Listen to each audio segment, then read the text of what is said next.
সংসার সুখের হয় পুরুষের গুণে, যদি সে চুপচাপ বউয়ের কথা শুনে। হ্যালো বন্ধুরা, সকলে কেমন আছেন? আশা করি ভালো আছেন। আর ভালো না থাকলে ভিডিও দেখুন, অবশ্যই ভালো হয়ে যাবেন। সো বন্ধুরা, আমি খানিক দিন আগে নয়, আমি অনেক দিন আগেই একটা গান শুনেছিলাম, সংসার সুখের হয় রমণীর গুণে। আর আজকের মেয়েরা কি সেই কথা শুনে? এটা বলেছিল মানে মেল দল, আর ফিমেল দল যেটা বলেছিল সংসার সুখ হয় মোটা ইনকামে।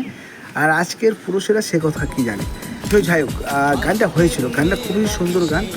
আর সেই নিয়ে না, এখনকার বাস্তব সেই গানের সঙ্গে তো মিল তো আছে অবশ্যই, কিছু হালকা পাতলা মিল আছে। আর যেটা সবথেকে বেশি মিল আছে সেটা আমি বলবো, সংসার সুখের হয় রমণীর গুণে। সে একদিন আমরা গানে শুনে এসেছি। আর যেটা বাস্তবিক কথা সেটা আমি বলবো, সংসার সুখের হয় পুরুষের গুণে, যদি সে চুপচাপ বউয়ের কথা শুনে। হাসবেন না কেউ? কি বললাম? সংসার সুখের হয় পুরুষের গুণে, যদি সে চুপচাপ বউয়ের কথা শোনে।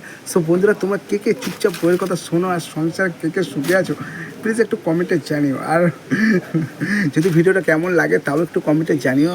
আর যদি ভালো লাগে একটু লাইক কমেন্ট শেয়ার। আর যেটা বলার, তোমরা সবাই সুস্থ থেকো, নিজের প্রতি খেয়াল রাখো।